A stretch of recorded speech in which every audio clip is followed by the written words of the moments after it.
Hey guys, what's going on? It's Ash here coming at you today in Raid Shadow Legends. It's a new dawn, it's a new day.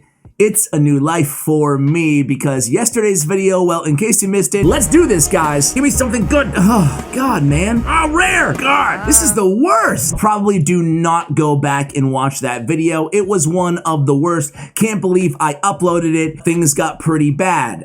So today, we're going to pull ancient shards, all the shards that I actually have. We're not going to actually buy more on my free-to-play and on my pay-to-win account. I love how now I refer to it as my, not my main account anymore, just my pay-to-win account. Real nice.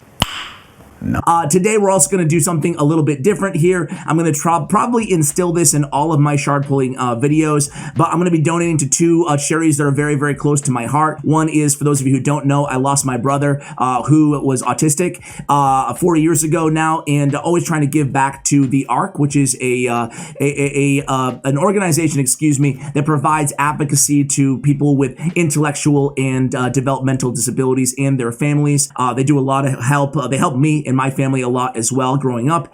So we'll be giving them $10 for every epic champion we pull. And you guys already know I've talked a bunch in the past about Against Malaria Foundation. This is just straight up, if you want to save kids' lives, what better thing is there to do in the world? Do you want to save kids' lives? Well, the simplest way to do that is to buy insecticide nets for kids and people affected by a totally preventable disease in malaria. We're talking hundreds of thousands of children, 8 and below, die every single year. So you can buy a net for a couple bucks. We use through the Against Malaria Foundation. It's a really awesome cause, guys. So sorry for the long preamble, but let's go ahead and jump right into it here. Let's start out by opening 10 ancients on the main account. We'll do the free-to-play account after this one. Let me make myself a little bit smaller here. We're also going to keep track of the kind of the donation clicker. But yeah, you guys will feel good about yourselves too, because, you know, happiness is all about finding a cause or a purpose or any meaning in life that is beyond oneself, right? At least to borrow the ideas of Viktor Frankl, at least. All right, so we got one torture helm. That's going to be $10 and make it $20. Maeve. Torture Helm and Maeve, I'm not a fan of either of those champions, so we won't spend too much time going over their kits. Only champions who I really think are noteworthy, champions that I would actually build if I pulled them on my free-to-play account, and neither of those champions would meet the, you know, the line there, the cut. All right, so we're starting out exactly where we left off in yesterday's video. No big deal, no big deal. All right, going into batch number 3.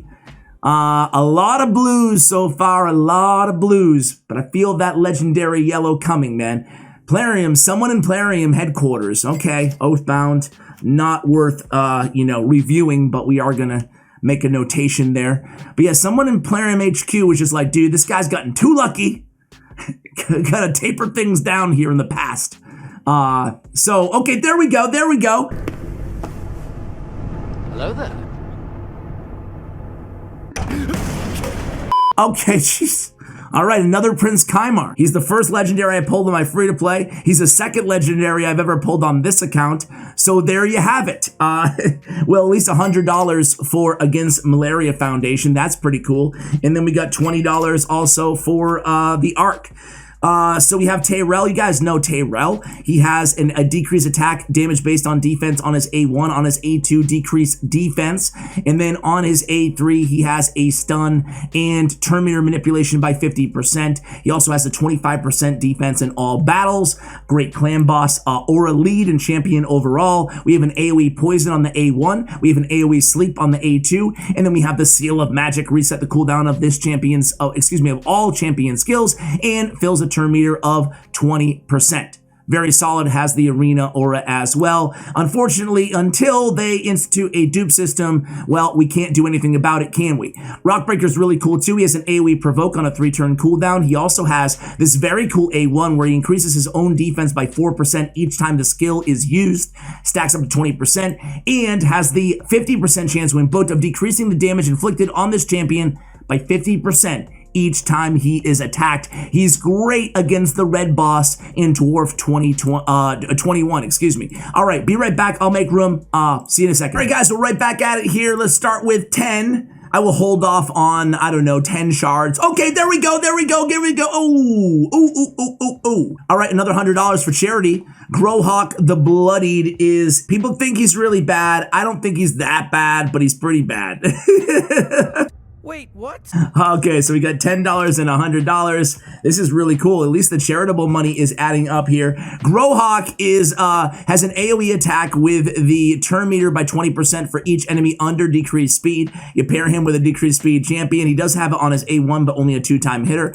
And then we have total steal of target's turn meter on a hard-hitting Lord of War ability on a 4-turn cooldown. So again, not the best champion at all. Definitely below average, but I don't think he's the worst legendary in the game either. So that's 2 legendaries, 2 dupes. When they institute a dupe system, which I fear, I don't know. I don't want to say anything. I don't want to jinx it. But it doesn't, I'm not holding my breath on the dupe system anytime soon. But once we get it, man, it's going to be a great video. We're going to be duping a lot of dupes, including the 2 that we talked about today. Ripper, that would be $10 more there. And we get Rain Beast, who used to be, okay, $20 more. And Taurus. Taurus is a champion that, let me know if you guys want a guide on Taurus. A lot of people are using him because of his Toxic Nova. Against Doom Tower bosses, the champion receives damage, especially Nether Spider, equal to 99% of their current HP. Has an unkillable on him for 2 turns, and then an 80% chance of placing 4 poison debuffs on all enemies for 2 turns. So let me know if you want to see a guide on Taurus, or if it's something that you guys are really just not interested in. All right, so save the good legendaries for my free-to-play, please. But, you know, okay, High Katoon, okay, Anax, and, okay, we've got another batch of 10 here. Actually, I might, you know what? I do reserve the right to use the gems that I have. I'm not buying any, but I think I want to tempt my luck. Oh, my God, more monies here for the Arc. That's sweet. We're over $100 here in the epics. Okay, there we go. Give me something good. Okay, Brackus the Shifter. We're getting to the point where everybody's going to be a dupe, but Brackus is a beast as well. He's weird, right? He's like right on the cusp of being an incredible champion. Some people swear by him in Arena. Others swear by him on Clan Boss. Me personally, I think more people are using Turvold, and when we're talking just sheer damage right now against Clan Boss, as like, but Brackus is in that conversation as the best sheer damage dealer inside the entire game. So he has a self-heal on the A1, but he has a 6-time hitter with Weaken on the A2 on a 3-turn cooldown. And then he has Hunter's Howl, which does a ton of damage. Also has increased attack buff on all allies for 3 turns. And again, that attacks 3 times on this ability as well. So he's hitting a lot. Also has a damage increases by 40% when his HP drops below 40%, and then revives his champion with 20% when he's killed immediately, and grants an extra turn. So that's really cool for the arena as well. We see a lot of, not a lot, we see some Brackus the Shifter inside Platinum tier arena with, actually I can get 20 shards right now in the shop, right? With Swift Parry artifact set, because essentially you're getting like 2 lives off this dude, and he seemingly never dies, you know? So there we go. And we don't save enough gems, unfortunately, to buy masteries. That's kind of what I'm always looking at. I'm like, can I buy some masteries there? All right, we'll do 10, make room, do 10, then come back at you on the free-to-play. Here we go. Give me something good. So 3 legendaries. We definitely can't complain about those odds. Unfortunately, they're dupes, but, you know, at this point, 2 years spending money on this game, almost everybody we get is a dupe. There's not a ton. I mean, we have more champions that we don't have. Be right back. All right, guys, here we go. By the way, you can fast forward to the end of the video to see how much, or see like the donations that I made. Hopefully you guys know me well enough to know that I would never BS about something like that, but just in case, we'll include him at the end of the video. All right, so give us something. Okay, at least we got the 10 bucks. At least we got the 20 bucks, Burgess.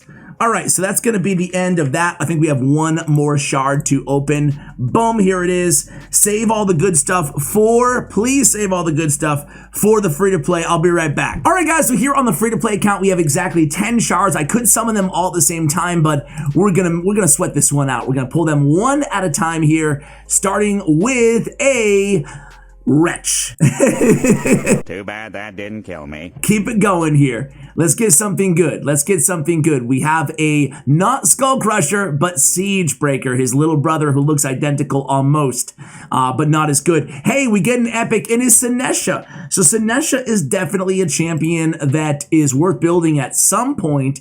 I don't know if that point is right now necessarily, but she's good for Spider as we start working there. But the thing is, we already have some solid options for the Spider. So we'll kind of take account of everything that we have going on here soon. Dolor Lore Keeper.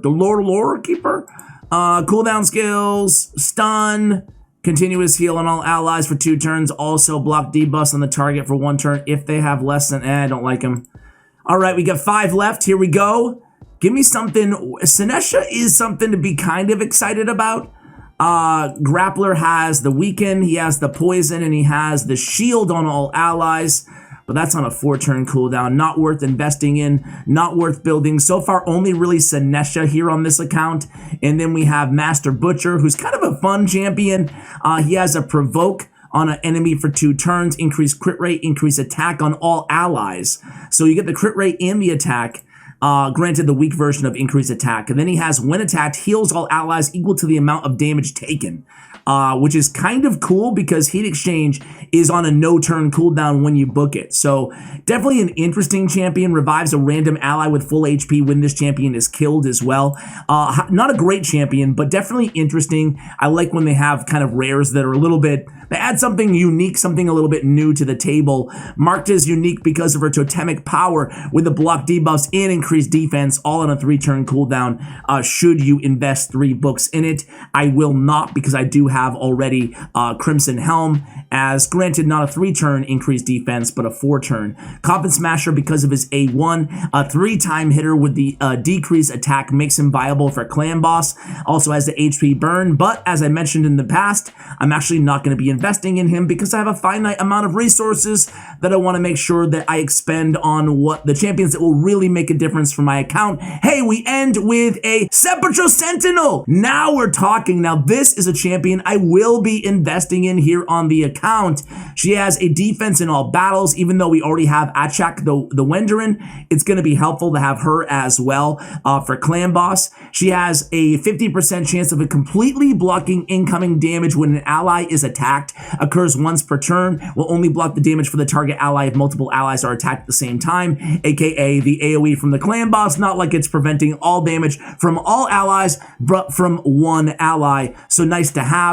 But she has an increased defense and a block debuff on all allies for 2 turns on a 4-turn cooldown. And then she has a decreased attack on the A1 as well. A great aura lead, similar to a champion like Tyrell, for example, for Clan Boss. So we will be investing in Sepulchral Sentinel probably almost immediately, trying to get her set up for the Clan Boss on my free-to-play account. Guys, we're going to go ahead and end the video there. Let me know if you pulled any champions, and also on the screen right now, I will put the total of the donations that I made throughout the duration of this video. Guys, thank you so much for watching, and thank you for supporting these really, meaningful causes. Hopefully you guys don't find that off-putting that I'm kind of pumping charities. Hopefully, who would do that, during a video, or who would have problems with that? But still, I do feel at times, conflicted on, okay, you clicked here for Raid Shadow Legends content, you don't want a sermon, at the same time. But hopefully you guys understand and it resonates with you guys.